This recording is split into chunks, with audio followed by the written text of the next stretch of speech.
Let me tell you about my daughter. She's 22 now, smart, funny, capable. But when it comes to relationships, let's just say she's got some growing to do. About 3 years ago, she started dating this guy, we'll call him Mark. And let me be clear, Mark wasn't just a good boyfriend, he was exceptional. He helped her with errands without being asked. He showed up for her birthdays with thoughtful gifts.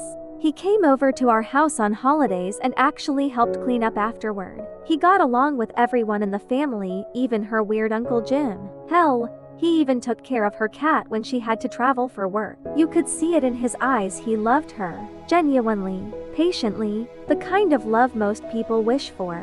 But my daughter? She treated him like a placeholder. The subtle disrespect begins. Mark would bring up the idea of moving in together, not tomorrow, not even soon, just someday. You know, normal relationship progression stuff. She always brushed him off. I'm not ready, she'd say. Or, living together ruins relationships. Okay, fair, everyone has boundaries. But then it became a pattern. She'd only spend maybe one night a week at his place. Sometimes none. If he planned a weekend getaway, she'd cancel last minute. I'm tired. I just want to be alone, or it's been a long week. And the worst part, she mocked his efforts. One time, he gave her a beautiful bracelet, delicate, silver, with a little charm that matched the cat's collar.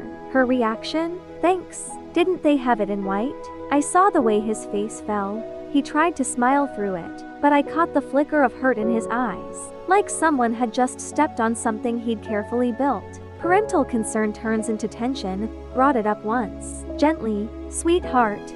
I said, you know, if you keep shutting someone out like that, eventually, they'll feel unwanted. She rolled her eyes. If he loves me, he'll understand. Understand what? That love means being treated like an afterthought. But I let it go. She's an adult. She has to learn on her own. The breakup and the breakdown then. Last week, it happened. Mark broke up with her. 3 years. Just like that. She came home to our place sobbing, eyes red, voice cracking. She said, I don't get it. He just gave up on me. She was devastated. And listen, I'm her dad. I held her. I stroked her hair while she cried into my shirt. I told her it would be okay. But then she said it. I don't understand what I did wrong.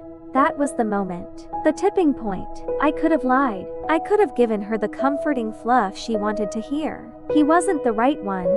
You'll find someone better. It's his loss. But that wouldn't have helped her. Not really. So I told her the truth. You pushed him away for over a year, I said quietly. You refused to meet him halfway. He did everything he could to be with you. And you made him feel like a guest in your life. At some point, even the most patient person gets tired of being unwanted.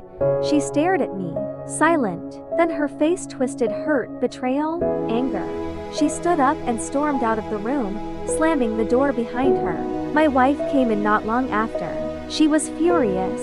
Why would you say that to her when she's already hurting? I told her, because she needs to understand. Otherwise, she's just going to keep doing this.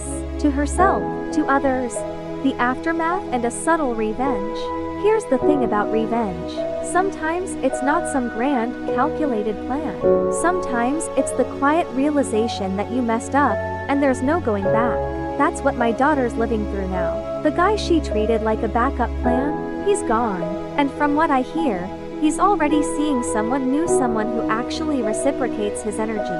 I've seen the change in my daughter. She's quieter, reflective. I think the truth finally sank in. And while part of me aches for her pain, another part of me hopes she remembers it. Because sometimes the most powerful revenge is watching someone realize they were the problem all along. Climactic revenge payoff 10/00/11. Mark didn't scream. He didn't beg. He didn't try to win the breakup. He just left with his dignity intact. That was his revenge, his peace. And now, every time my daughter scrolls Instagram and sees him smiling next to someone else, every time she walks past the bracelet he gave her that she never wore, she remembers. He was willing to give her everything, and she gave him nothing. Reflective wrap-up 11/30/11/50. Sometimes karma isn't a thunderbolt. It's a quiet mirror. A moment when you finally see yourself. and realize what you lost was exactly what you wanted, just too late. Outro call to action 11. 15. If this story hit you in the gut, do me a favor, smash that like button, share your thoughts in the comments, and tell us, have you ever watched someone ruin their own happiness? And of course, subscribe for more stories that dig deep into heartbreak, justice, and those moments where life gives you exactly what you earned.